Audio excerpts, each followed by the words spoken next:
How's it going, everyone? Welcome back to the Film Nerd Reviews channel. Today we're looking at Villain, released in 2020, stars Craig Fairbrass and George Russo, both of which starred in the 2021 movie Rise of the Foot Soldier Origins together. Obviously, Fairbrass playing Pat Tate and Russo portraying Basildon Joe.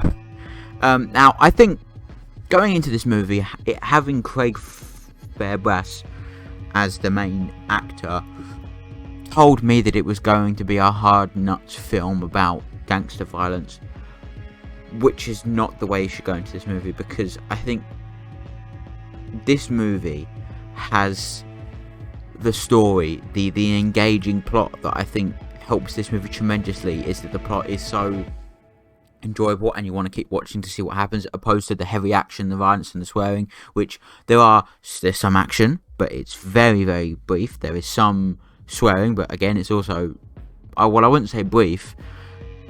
It's also, but it's not as common as a foot soldier film. I think this is a brilliant film. I think it is just the script is so tight and perfect here. I think Fairbrass is brilliant, so is Russo. I love the whole thing that revolves around the pub, and I think, like I said, it's the story here that really, really, really sets it apart from a foot soldier movie or any other movie that I've seen with Fairbrass, or most movies of this nature. It looks like it's meant to be like a gangster gang kind of movie, but it's not that. It's a story, and it's a movie with a story, and a story with a heart, and it's just really, it's really enjoyable. It's currently streaming on Netflix in the United Kingdom, by the way, if you want to watch this movie. I have to admit, the soundtrack by Aaron May and David Ridley is also quite cool as well in places. It does do its job right, but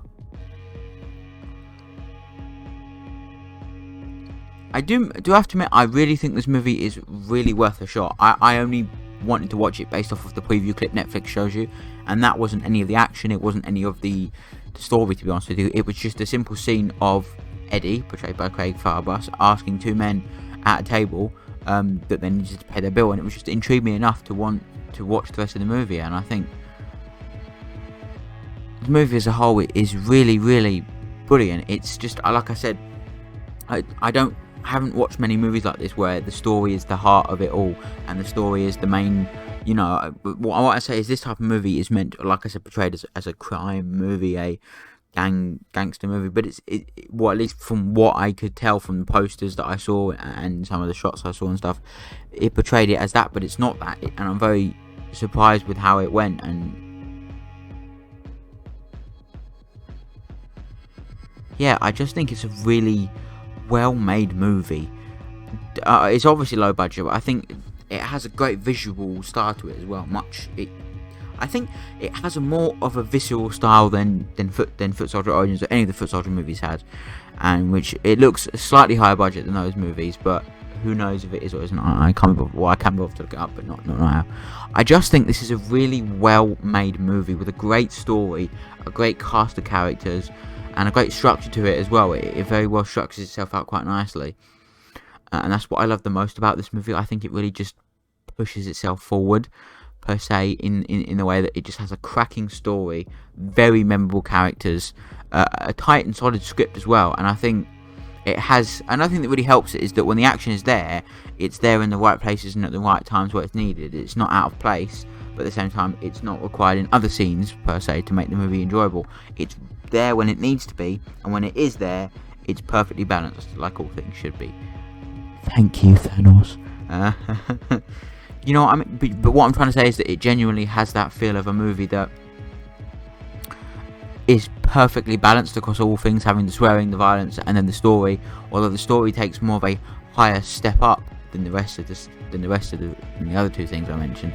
I think as a whole, it's just a fantastically structured movie, a great cast of characters, a great direction as well from behind the camera. There is not too much shaky cam, which is good. And I think that's what really sets this movie apart from most other movies. I think it's just so fightingly good, like so brilliantly memorable as well. And it's not over the top. It's not over the top, set pieces and stuff. It's very much a very, not average, but sort of like a very much It's a very realistic movie. That's the word. It's very realistic to something that could happen to someone.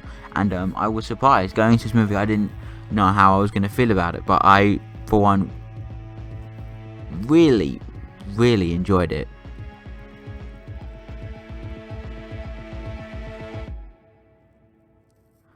And it did catch me off guard. I can't lie, it really did catch me off guard how good it actually was. And yeah, it's such a very well made movie, and it's just like the set design is also fantastic. I love the pub. The pub's quite cool as well. It's nicely set up as well. The table's in a nice place and stuff. But yeah, overall, it's a really visually fantastic movie as well. Like I said, that whatever lens or you know, whatever they put over the camera to make it look good really worked. And yeah, this has been my review of Villain, which came out in 2020. Thank you so much for watching this review. Check out the other reviews. Obviously on Monday I am dropping the review for No Time to Die. It's a fat 30 minutes long. It's one of my longest reviews about a movie. It's my longest movie review. The reviews of TV shows have been significantly longer, but it's my longest movie review by 5 minutes. So yeah, thanks so much for watching. Have a wonderful day. Don't forget to check out all the other reviews, the soundtrack reviews on the second channel. And yeah, bye bye for now.